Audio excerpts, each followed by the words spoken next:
Broker IPTV. Hello, we're here today with Larry Romito, and Larry is the founder and CEO of the QSC Designation, Quality Service Certification. Larry, welcome to the show. Mark, it's nice to be here. Thanks. So maybe you can explain a little further the acronym QSC, what it stands for, and the variables within that designation. The company is Quality Service Certification, and the professional designation is Quality Service Certified. And what's really behind it is an effort to bring more discipline and processes to the service delivery process. There are lots of resources and lots of metrics and lots of systems that are related to customer acquisition, prospecting, sales and marketing communications, the promise of service. But when it comes to the delivery on the promise, now that I have this customer, what do? There's a void.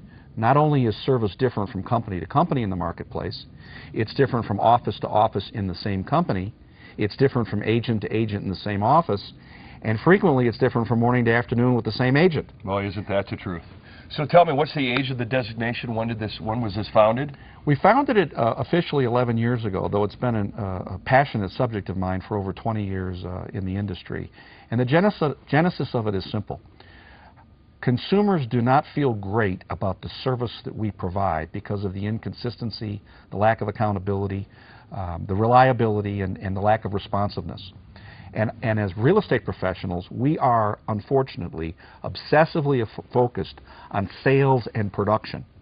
And so what QSC is all about is to provide real estate professionals with a suite of resources that helps them manage their service quality and their customer satisfaction with the same kind of effort and discipline that they currently manage their sales and production, while providing consumers with better information about an area that's important to them in selecting their real estate professional. That is, how did the real estate professional perform, not just in terms of sales and production, but in terms of their service quality that's being rendered and the customer satisfaction. Yeah, absolutely. I think we see a lot of course, the big thing, I've sold 2,500 homes and 260 sales to date, and we see all that, but I know there's a lot of people that are disenfranchised with the experience they had with that producer, whether they're doing 200 deals a year or two. So maybe you can tell us about some of the underlying principles of the QSC designation, as far as you were talking about processes, written guarantees, training, etc. Well, there's 5 things that we do. One, we bring consumer-centric education to the table for the real estate professional. And I know that's a kind of a fancy word, but our industry is very much steeped in a provider-centric mentality, meaning the business has been more about us than it has been about the consumer in terms of what we do. And yet, the very definition of a top producer in the industry is he or she that sells the most. That's how we define a top producer. Right, you bet. When we talk about what consumers want in terms of an excellent service provider, their definition is very different, and there's a disconnect. And that disconnect of how we define excellence and how consumers define excellence, that gap costs us. It costs us in terms of the value proposition that people see in what we do. It costs us in terms of relationships.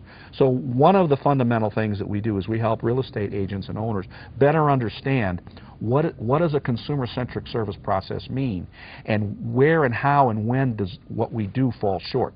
The second thing that we do is we help real estate professionals organize their behavior to keep the promise of service in a more disciplined way, including the use of a written service guarantee. More often than not, we've been involved in more than 2 million customer satisfaction surveys. Wow. What we see overwhelmingly is the perception of bad service on the part of the consumer isn't so much a matter of an agent not knowing what to do, but more often an agent, for whatever reason, not electing to do the things that they know they should do. Delivery. And so the written guarantee does 2 things. One, it helps create and manage expectations so that the consumer knows exactly what to expect. They're not expecting a poodle skirt and saddle shoes, something we didn't intend to deliver. So it's the creation and management of expectations. And the second thing that it does is it forces me then, because it's in writing, to do the things that I really know that I should do. And so it creates a higher level of accountability. Interesting. The third thing that we do then is we provide customer service, quality service and customer satisfaction assessment in virtual real time, where at the end of every transaction, every buyer and seller receives a customer satisfaction survey that not only assesses the overall satisfaction, but what was the level and range of satisfaction with 14 or 15 key points of service.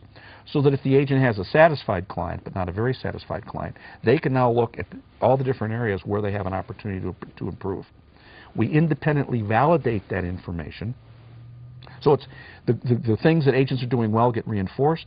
Those things that they're not doing so well and would not otherwise find out about. Because when they ask the client, how did I do, sometimes the client just says, fine, whether they did well or not. Yeah, they might want the agent to go away. So it's a feedback mechanism to reinforce the good things and to provide them with some valuable feedback on where they can improve. The last thing that we do then is make that information available. It can be published on the internet, used by the agent and personal widgets or company widgets to publish their independently validated customer satisfaction rating. And that's important because maybe one of the hottest topics in real estate today is the whole subject of realtor ratings. And it's come about because those of us who, time is a scarce resource. We don't have time to investigate every product, every opportunity, every time.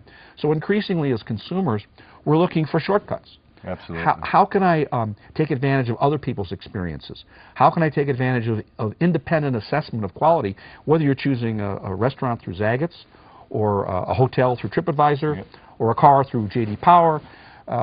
If I can leverage and make better decisions through more information by going to an independent source, consumers want that. Well, one of the principles of marketing is if we understand what consumers want and we deliver what they want, that's a competitive advantage. Great. Well, Larry, lots of great information. I appreciate you being on the show today. Mark, thanks for having me. You bet.